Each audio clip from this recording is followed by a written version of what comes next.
I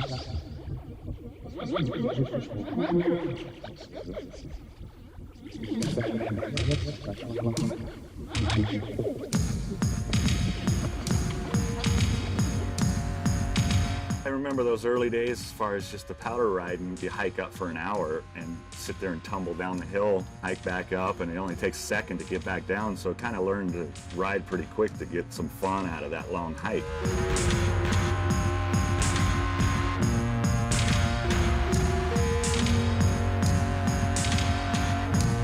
People would stop in the middle of the road and they'd look at the winter stick and they'd say, "What is that?" And I'd say, "It's a winter stick." And they'd say, "What is it?" And I'd say, "It's a surfboard for the snow." That's what we called it back then, was sticking, or winter stick.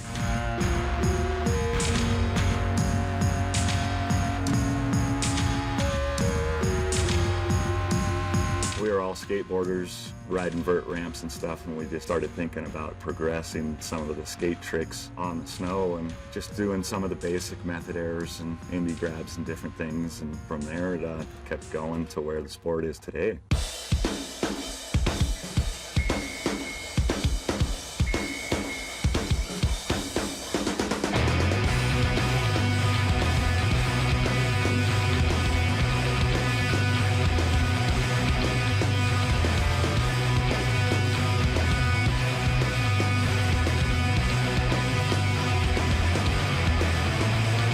Tahoe was the breaking ground for freestyle snowboarding. And we were all skateboarders. The sport was definitely pretty small. We were kind of like a big family. Clip tickets like a mad dog, man. It's The North Shore, it was the proving grounds. It's a place to get yourself hurt. You know, we looked at the mountain differently. It kind of just happened. It's nothing we really set out to do. Catching air, building jumps, building half pipes. Free riding, skateboard style. Sleep under the stairs. There was no scene, you know. The scene was, it was a skier scene. If you did something, it didn't matter. It was brand new.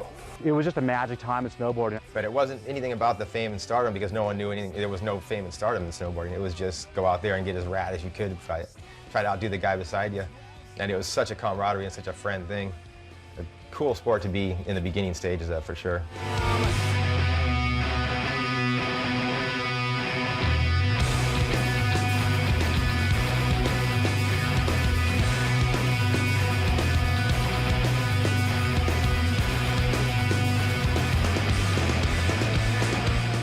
Vermont and stuff, all the Burton boys, Coughlin and Hayes brothers and all those guys, they were racing, because that's what you do in the East Coast, man. You're bred a racer. So I think the biggest thing about Tahoe is just the whole freestyle element came out. It was all here. I think Mile High Ramp was a catalyst for congregation.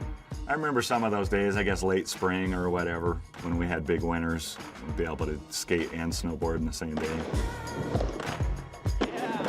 You could snowboard Tahoe City Pipe in the morning and then go ride the ramp in the afternoon. It totally fused a lot of snowboarding and skating together. That was like the best built ramp at that time. It was a dead-end court, no houses, nobody around. We could make all the noise and do anything we wanted to. But I built it because I wanted a place for me to skate. I wanted something that was big enough for kids to ride vert, because I loved vert. It was like a regular place to session, and it was the happening spot. Because it was like the ramp to go to in the world. Kidwell was skating that day, even Craig Kelly was skating the day I was there. Duck Boy, Keith Wallace. Yeah, it brought a lot of good energy into this, into the area.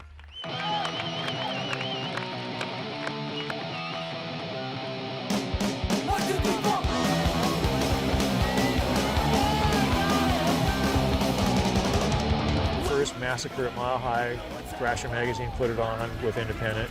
Amazingly big event for such a small town at the time. Really inspired the locals to ride harder, and seeing what these pros were doing live in person. It became a scene because nobody hassled us for skating there, and there was no other ramps.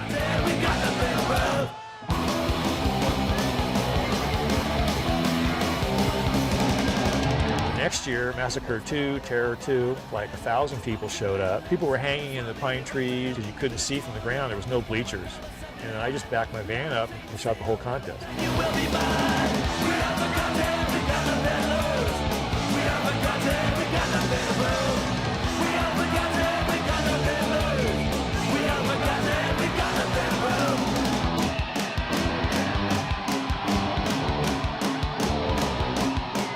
The second contest was the demise and downfall of Mile High because two old ladies up the street thought they were going to get mugged by all these punk rockers running around town. It was a lot of partying and a dead cat toss, and It was like a free-for-all. No police. It wasn't in an arena. a bunch of stuff took place, a few things I don't even want to mention. And Asher was spitting on stickers and throwing them, and I was one of the kids catching them and running off with them.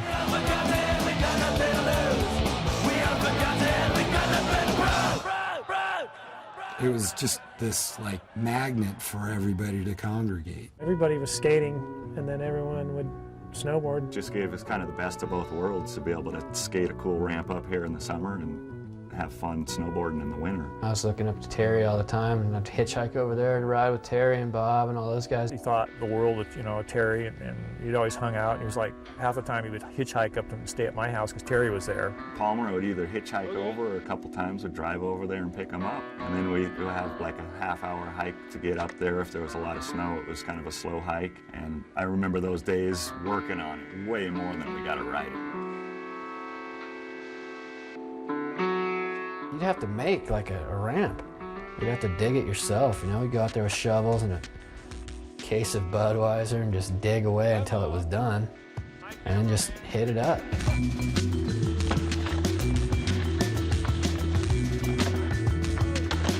Yeah!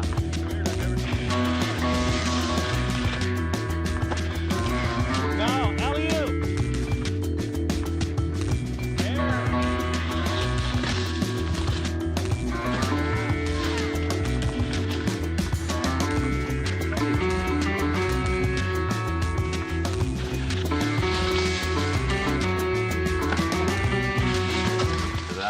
We were four-wheeling around in the summer, and we found this ditch that had been dug out by some loaders and stuff, and went up there the next winter with some shovels, and we built it up, and Tahoe City Halfpipe was history from there on.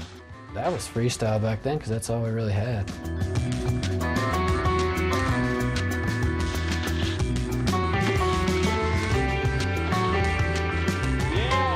Early Tahoe City quarterpipe days were probably pretty much the forefounding of really progressing the skateboard tricks as far as being able to take off on vert and land back down just like on a vert ramp.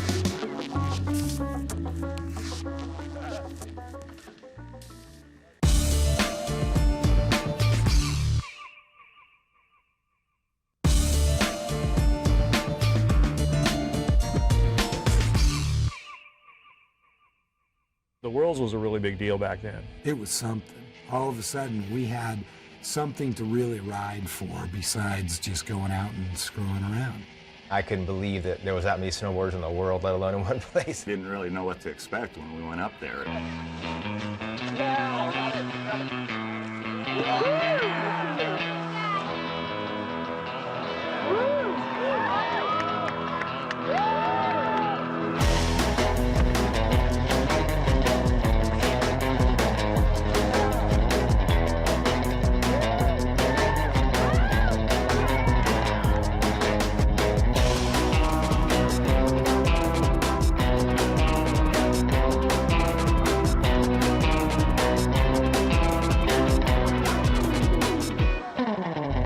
Sims did a great job publicizing it, so people came out of the woodwork. It wasn't just 10 guys, it was 300 people showed up for that thing. You thought it was such a small sport, you only knew a few people locally that did it. From Colorado, from Washington, from Vermont. One guy from Japan showed up, a couple guys came from Quebec. It was really cool just being at those first few contests and being a part of it.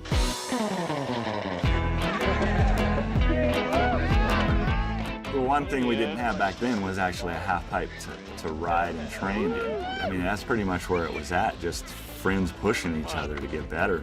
People didn't know what to do. Like in the World Championship run that you did, you were like trying some new, and if you pulled it off, you might have won or got a good score because you didn't ever train it.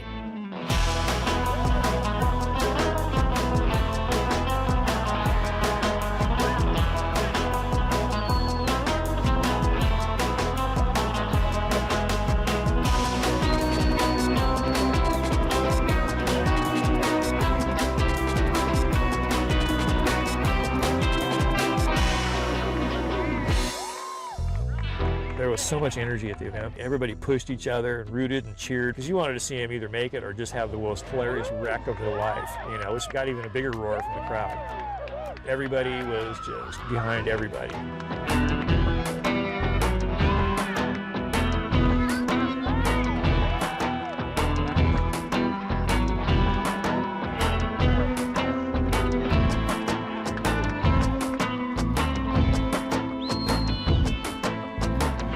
Probably after the second World Championship in the half pipe, there was a little bit more pressure to get out there and do well, and you know, all you can do is ride for yourself and do the best you can.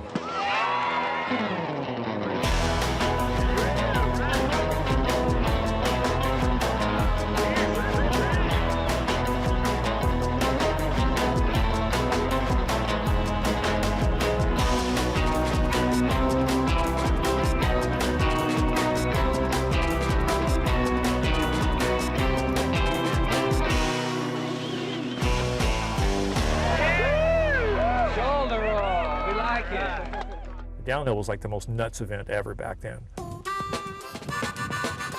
No tail, you're just mocking down the hill and you hit the washboard and trying to stand your board through the timing, you know, break the beam on the finish.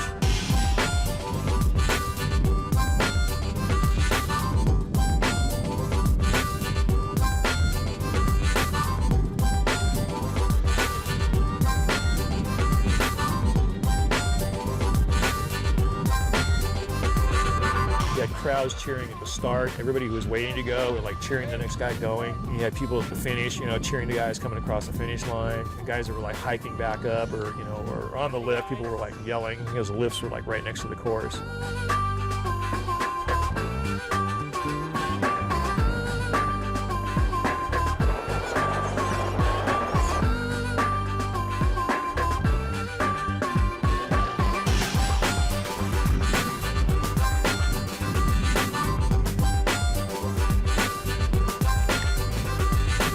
Damain was the only guy that rode hard boots back then for everything. A lot of guys either specialized or you had to do it all because of the overall title. Terry did it all, Palmer did it all, Craig when he came up, he did it all. Yeah, dude! I think Craig was probably one of the last guys that really did everything on a freestyle board.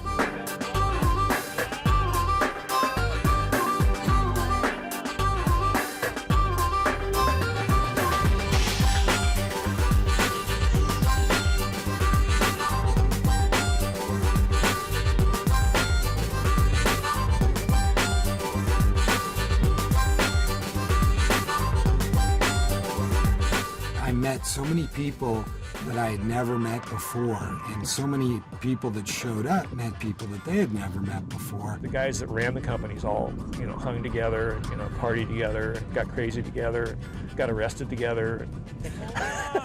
It made people think this isn't just something we're doing on our own and we're the only people doing it. This is finally a real sport because there's a world championships.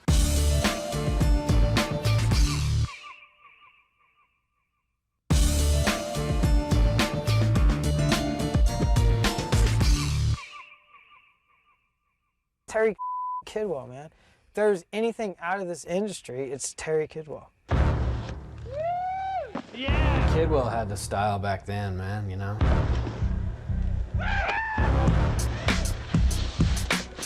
Terry Kidwell, basically the father of freestyle.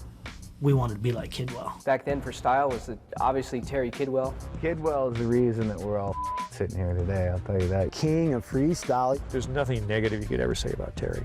Kidwell, you know what? I think as far as influence, I think he must have had the most on me in the early days. Terry laid the groundwork for all of us, I'd say. All of us. Goofy-footed madman is the only reason snowboarding's here. I'd say the biggest board that had the biggest influence in freestyle snowboarding back then was the Terry Kidwell, the Sims Roundtail. He made the kicktail snowboard that you can ride fakie on. That was the Terry Kidwell model. And then he came out with that board, of course, and changed the industry with that. And then everybody started copying that style, and the rest is history. And just pushed Tom Sims to make a kicktail on the back so we could start riding it like you do on a skateboard.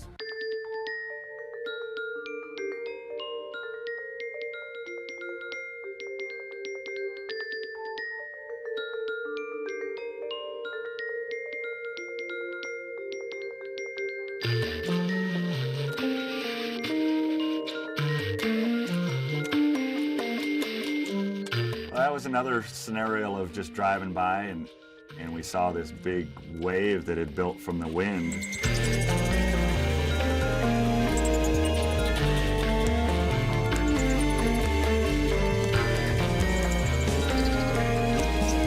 We went up there and kind of dug out the transition, and that thing had like a hill behind it where you could start as high as you wanted as far as trying to go as high as you could out of it.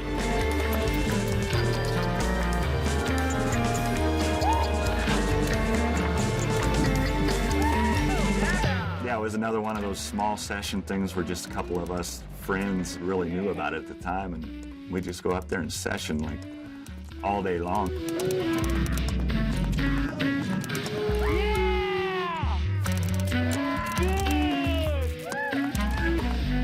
Snowboarding shreds. Keith Gimmel, when he showed up to Tahoe City Halfpipe, he pretty much joined that crowd and got good at hard pack, and he started riding the Donner quarter pipe too. You know what was aggressive from back in the 80s was Keith Kimmel. He was aggressive. He rode his snowboard like a skateboard because he'd always like slash walls, and he always had like good style. And he had a beard. Damain, he was a good rider, man. I remember back in the day, just snowboarding with him, he did a lot of cool. He'd go for it.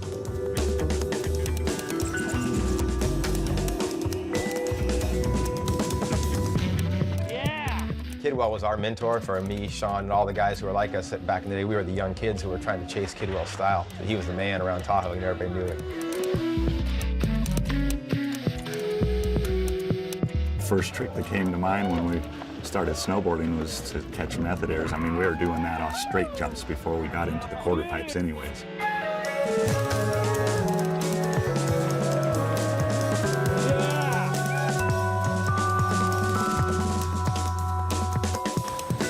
It was probably one of the earliest skate tricks too.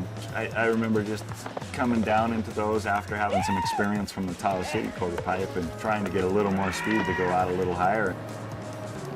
Once you're up there, you just want to grab and try to do something styly, like a nice fat method. It's only one hit, so you got to hike back up and do it again.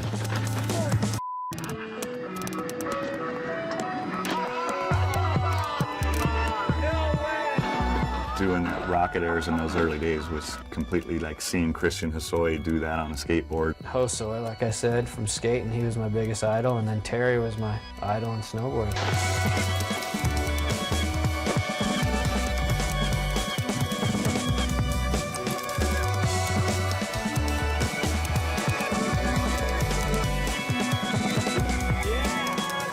So he was working on methods, he'd working on Andrax.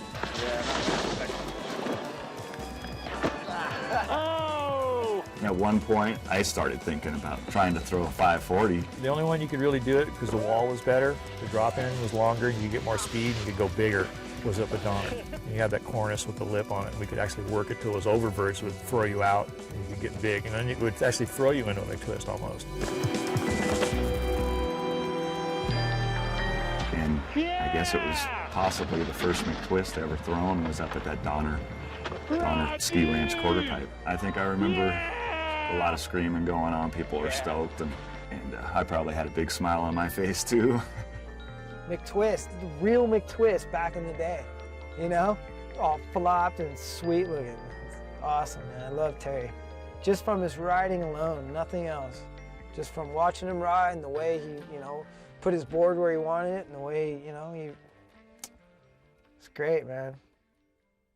It's called snowboarding. It's the radically exciting new sport that has definitely hit the slopes. And it's caught the attention of athletes and advertisers as well.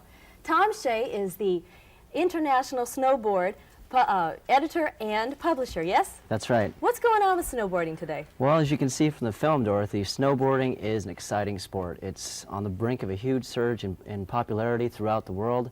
And frankly, over the last 2 decades, you know, we've seen a couple of sports take hold of America, windsurfing in the 70s, skateboarding in the 80s, and I believe that snowboarding is a sport of the 90s.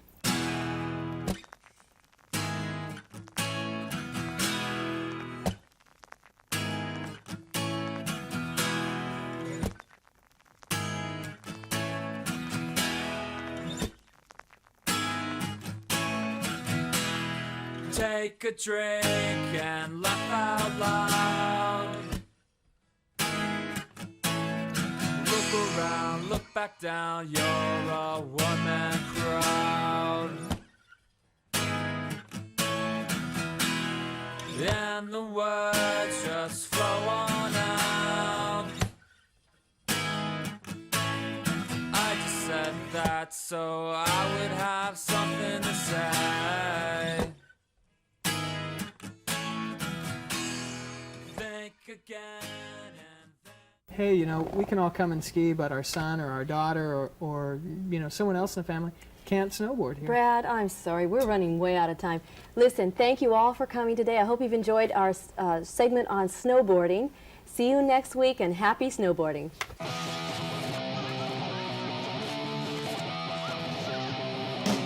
What did we want?